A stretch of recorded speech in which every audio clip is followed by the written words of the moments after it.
Why are you being such a bitch?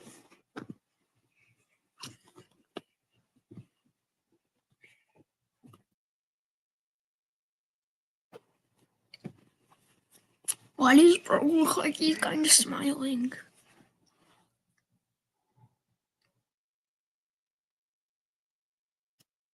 I take.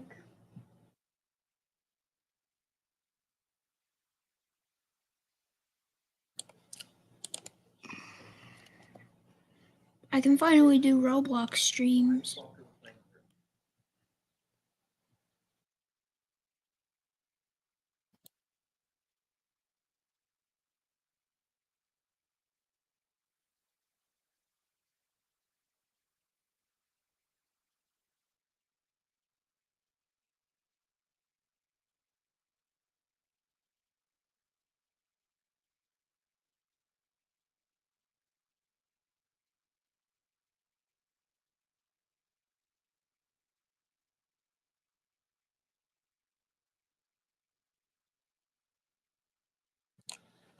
Oh, we have one viewer. Let's go.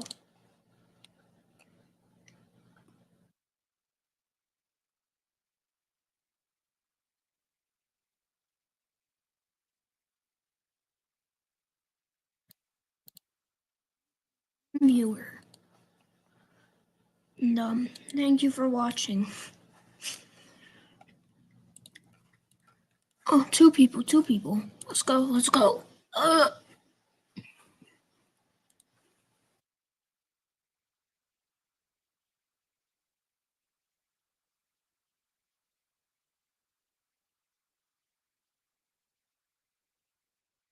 Oh, I want Hornby. I want like all the Hornby Thomas characters, but they're so expensive.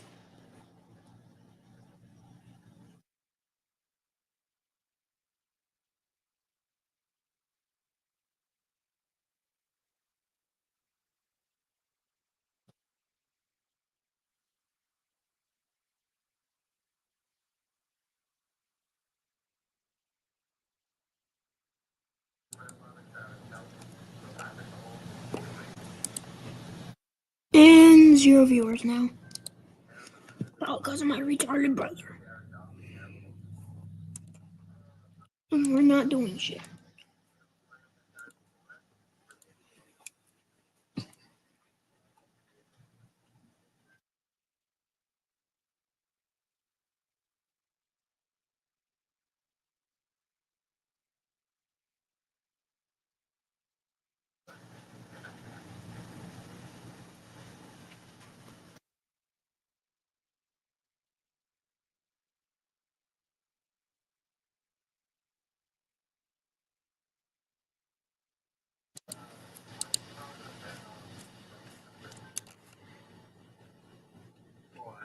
Actually, we're gonna watch The Jury.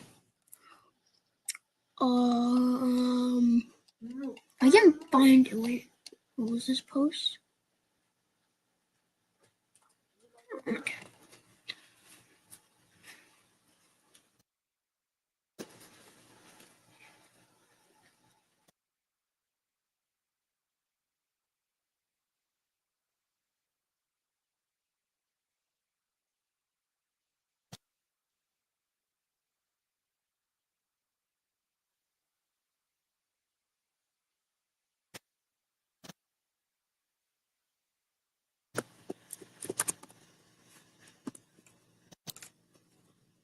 Wait, what the fuck? Why is...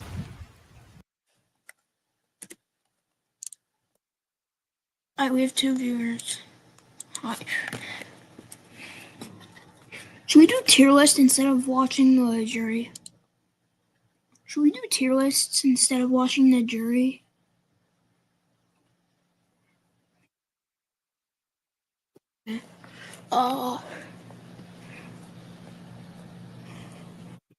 Type yes if we should do tier lists instead of The Jury. Type no if we should just watch The Jury and not do tier lists, or do tier lists later.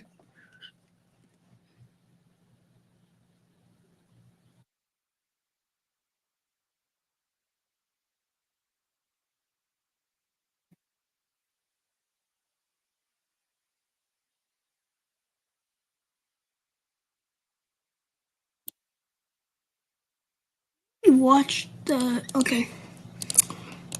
We got one answer. We're going off one answer.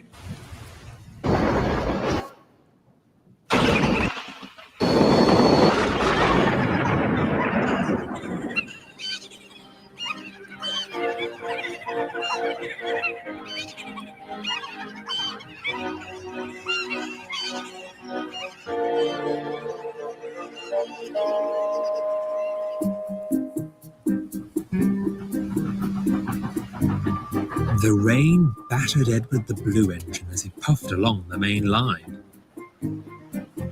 The storm had raged across the island for a week, making life on the railway difficult. The trucks had been troublesome too. They hadn't wanted to venture out in such awful weather. This made him late heading to the big station. Edward didn't mind though. With every wheel turn, he grew more and more excited. The Fat Controller had just finished work on a new engine shed, and there was to be a special train of enthusiasts to take pictures of all the steam engines to celebrate its grand opening.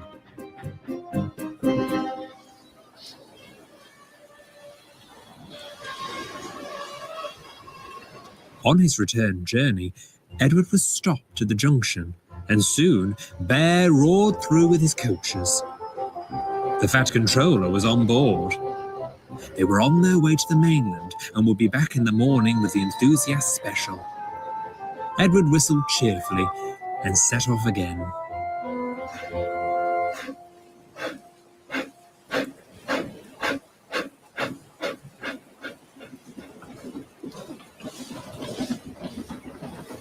As he approached his station, he was surprised to see the breakdown cranes hard at work on the line. Trucks lay at odd angles and coal was everywhere. He surveyed the scene as he passed by cautiously. "What happened here?" he murmured.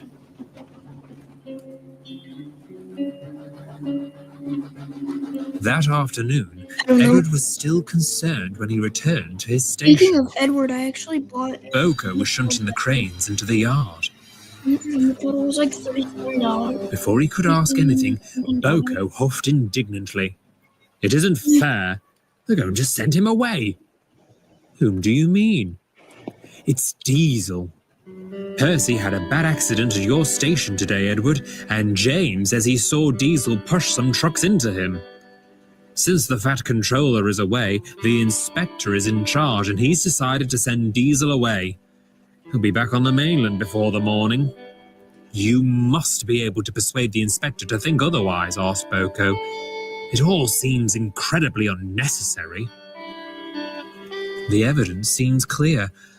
I can't change that," sighed Edward sadly. "What is it?" "The facts have not been fully explored." "Who cares?" shouted Bill. "He's had it coming for ages," added Ben. "That doesn't mean the inspector has any right to be so harsh on him," explained Boko. "He's changed a lot over the years. He deserves a fair trial."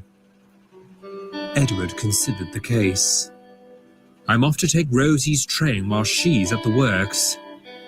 Please, Edward, show a little kindness on Diesel." And then, in a quiet, hurt voice, added, "I thought this mistrust of Diesel's was behind us." Boko rolled away.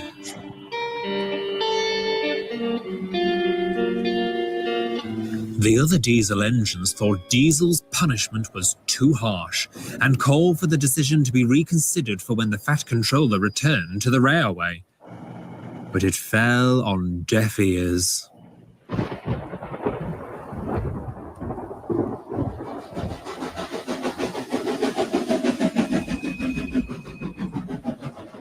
Edward could hardly take notice of the grand new sheds as he puffed crossly in. Engines were huddled in corners whispering. Percy was surrounded by workmen as the inspector was telling them what to do. Worst of all, James was saying loudly to anyone who would listen that Diesel would finally be gone soon. much to the delight of the bigger engines. Hold up, I'm gonna grab something real quick.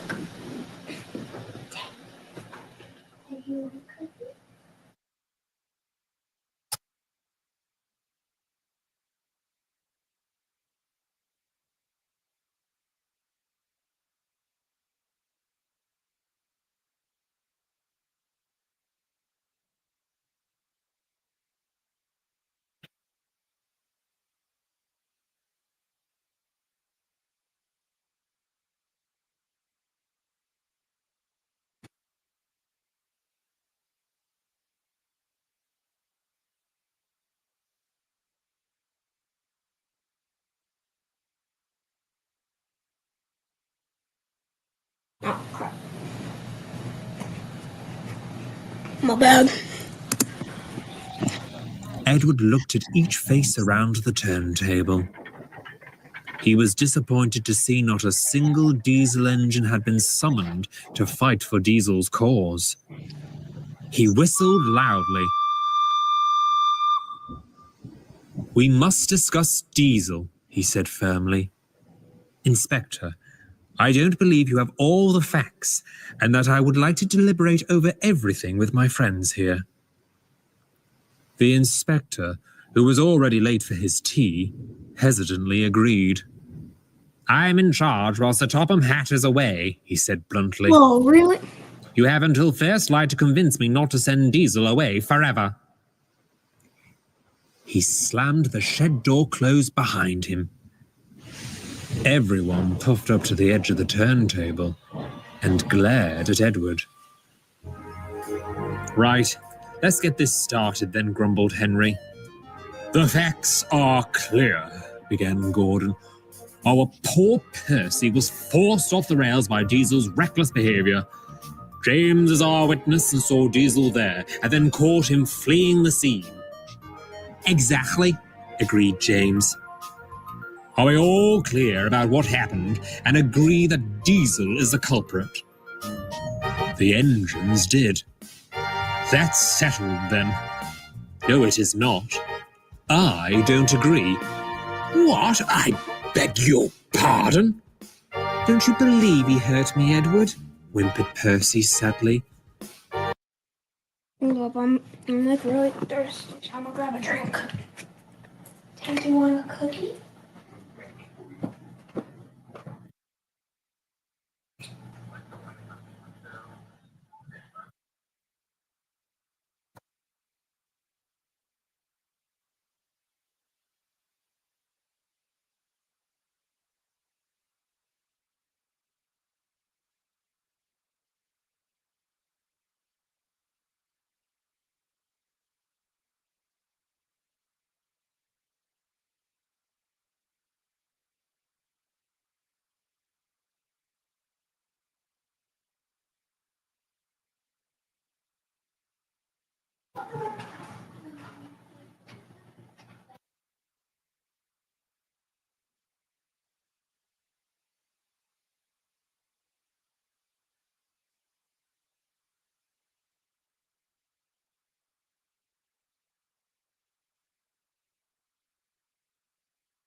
Bubble.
There's actually like 3 people watching, but nobody's typing except you. I'm afraid not.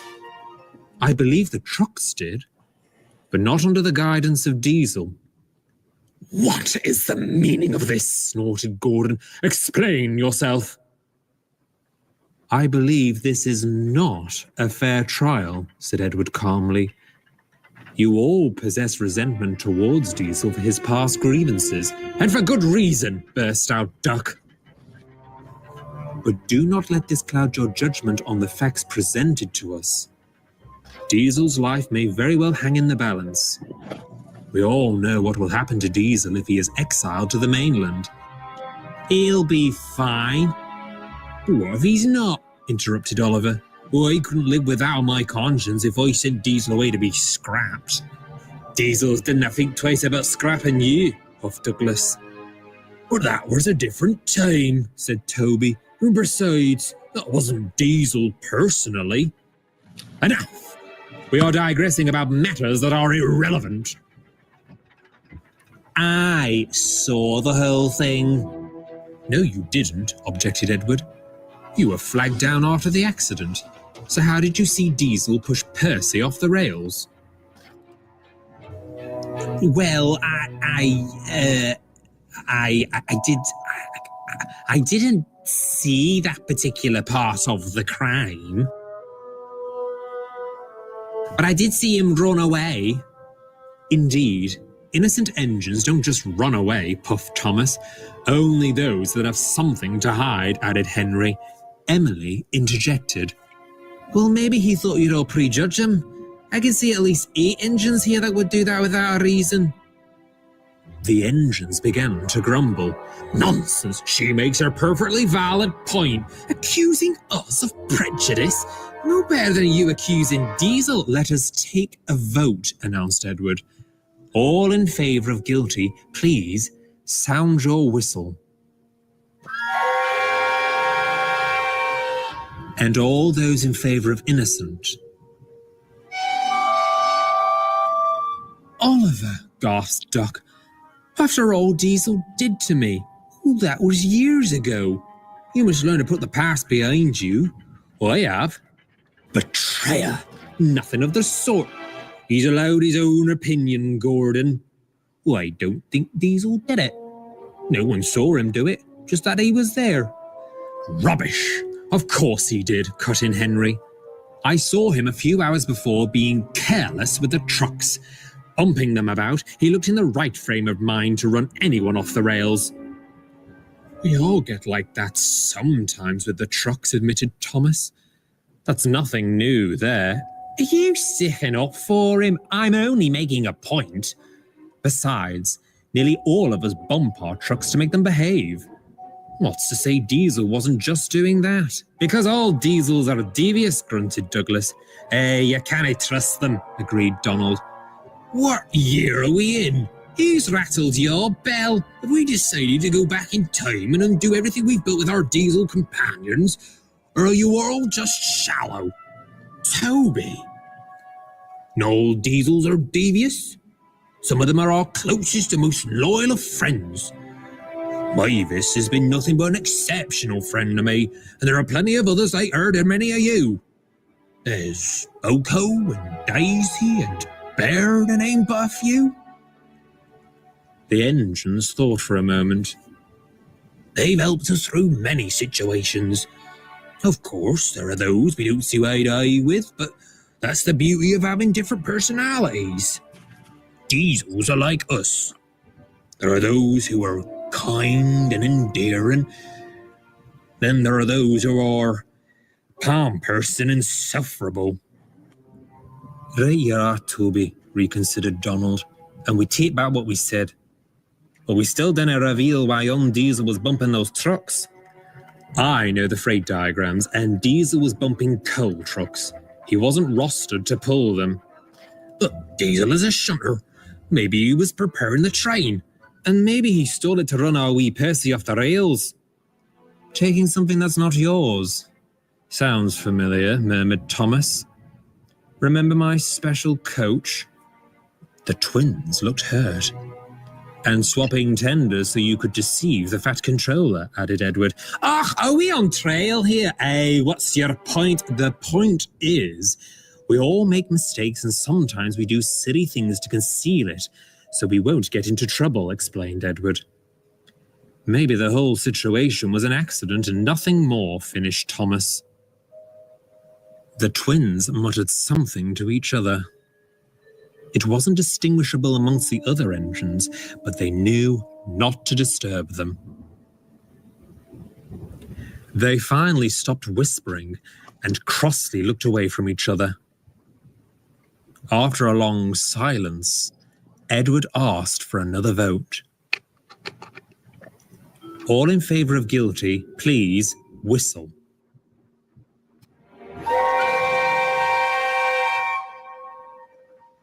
All in favour of not guilty? A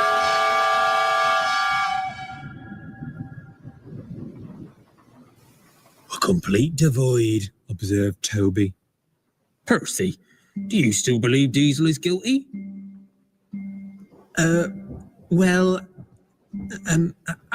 course he does. Shut up and let him speak, snapped Thomas. Diesel has played tricks on me before. Remember the time, Duck? He was sent to help us at the harbour. He used to bump me whenever I wanted a chance to rest.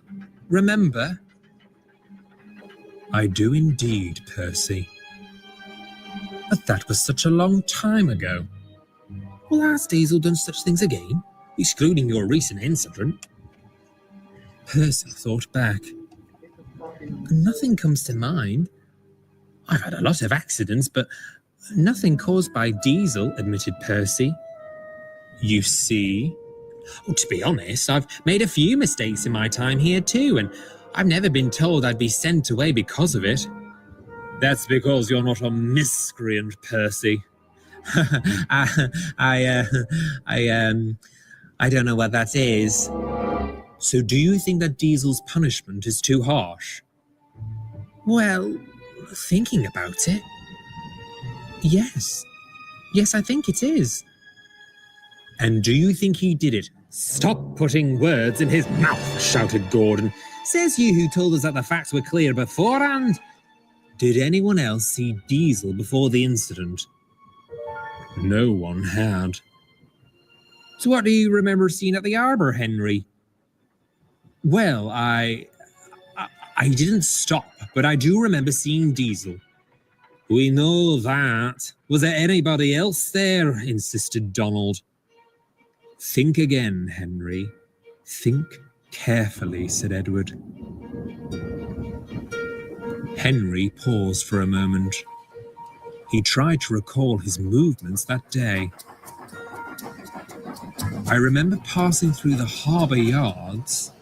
I saw Diesel bumping the trucks, and what?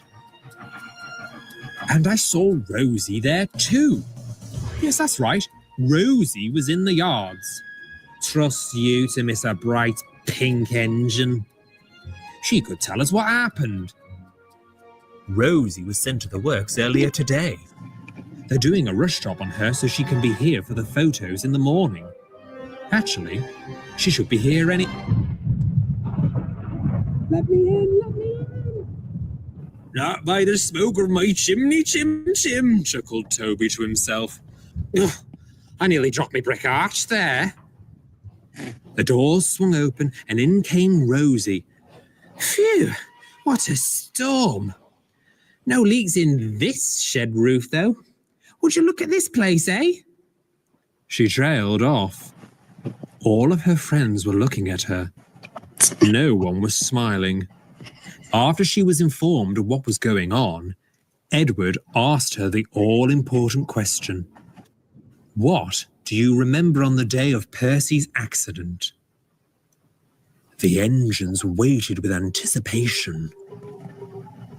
Well, began Rosie, I was sitting in a siding at the harbour when Diesel arrived.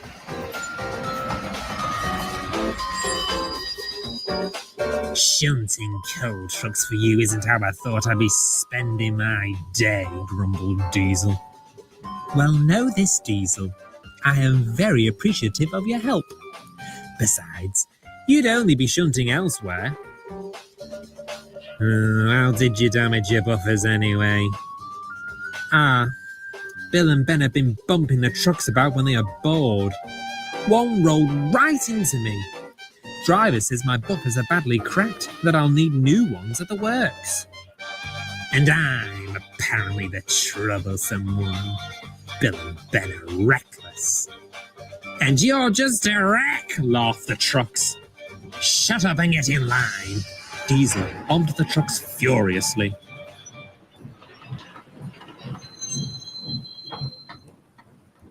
It wasn't long till Diesel had finished shunting and was awaiting further instructions. Presently, Bill and Ben steamed into the yard. There were no trucks for them to take, so they decided to play their game.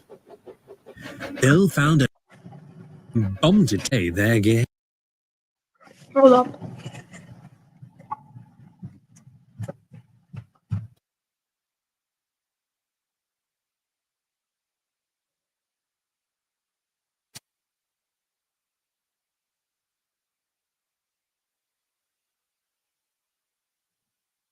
Game.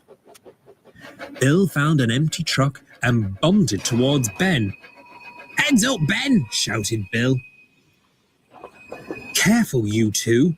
This is exactly how you put me out of service, scolded Rosie. Lighten up, Rosie. At least you can get some time off work. Yeah, we're only having fun. The twins continued to play their game no matter how much Rosie tried to stop them. Diesel took no notice. He had wisely decided to stay clear. Then there was trouble. Bill pushed the truck too hard. A train! Cried Diesel.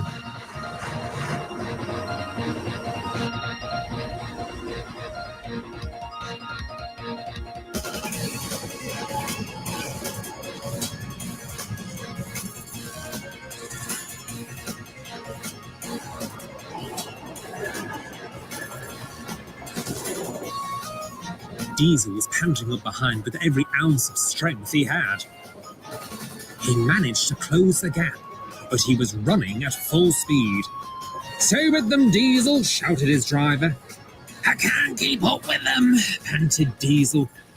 On, laughed the trucks. You can't catch us. Faster and faster they went. The trucks were beginning to pull away. Diesel tried his hardest, but it was no use. No, he groaned. Up ahead, Percy was waiting at a signal. Look out, shouted Diesel in horror, but it was all in vain.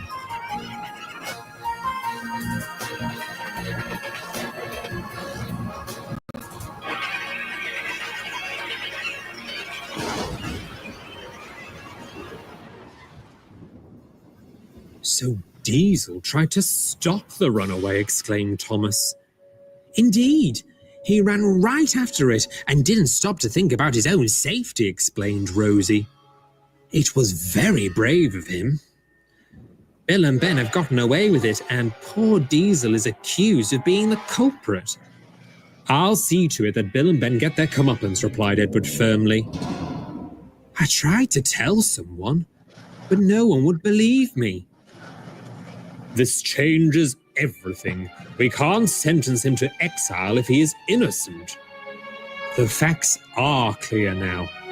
All in favor of innocent, please whistle. We've cleared Diesel's name. Where is he anyway? Oh, I think he's over by the goods shed in the yards. He isn't anymore, said the shedmaster.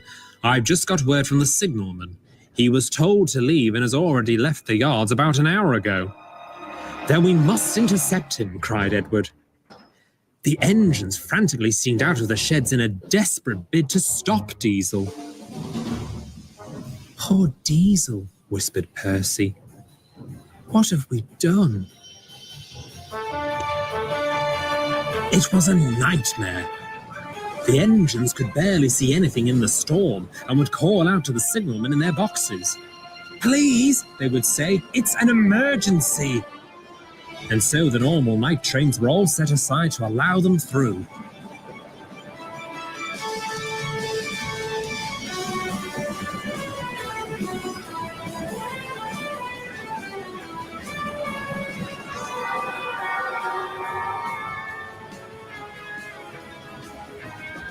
Finally, in the dull lights under the roof at the works station, he saw a familiar-looking engine.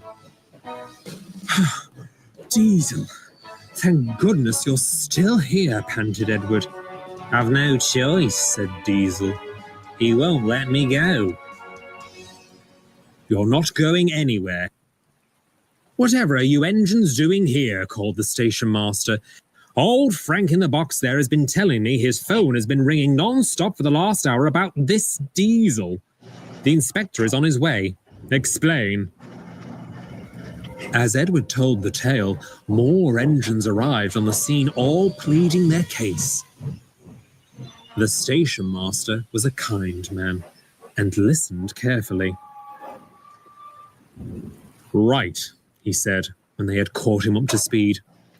"We'd better be quick then. The inspector will be here soon. I'll speak with control to get you back to the new sheds. All of you."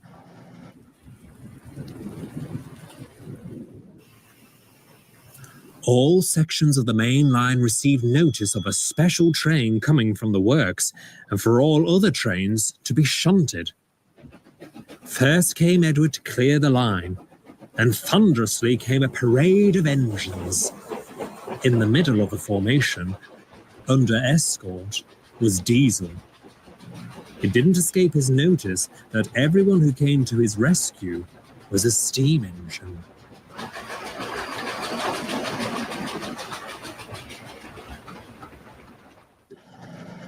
By morning, the storm had eased to a light rain as the special train arrived.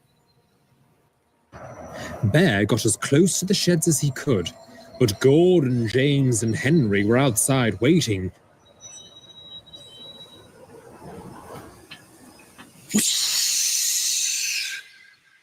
"Keep out!" The three engines barred his way. "Not this again," came a voice. The fat controller strode up crossly. "These passengers have come to take your pictures. Why have you..."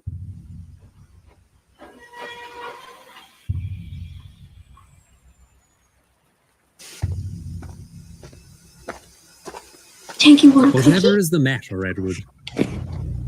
"Please, sir, ask Bear to leave the passengers there until you've had a chance to come in, sir," he frowned.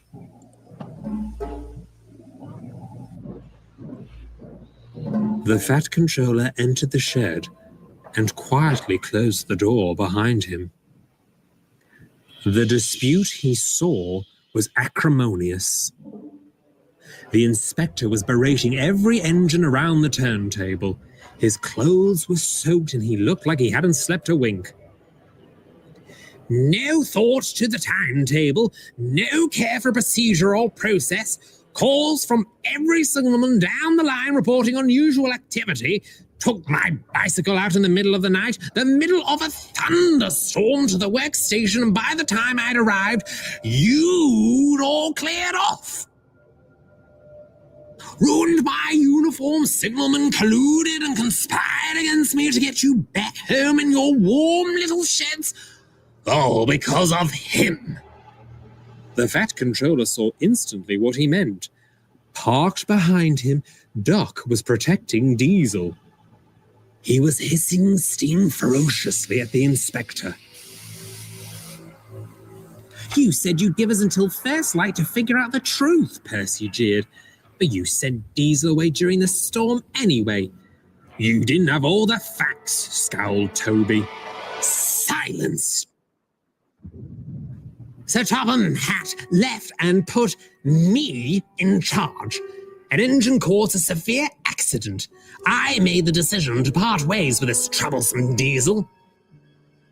Did you really think I was going to let you lot tell me what to do? The Fat Controller had heard enough. Inspector, a word, if you please. The inspector wheeled around, surprised. Sir, these engines have mutinied. All out in the middle of the night, traffic Yes, I heard, smiled the Fat Controller. Inspector, I think you've had a long night. I'm an Perhaps. inspector. Oh, I have, sir, I have. Or because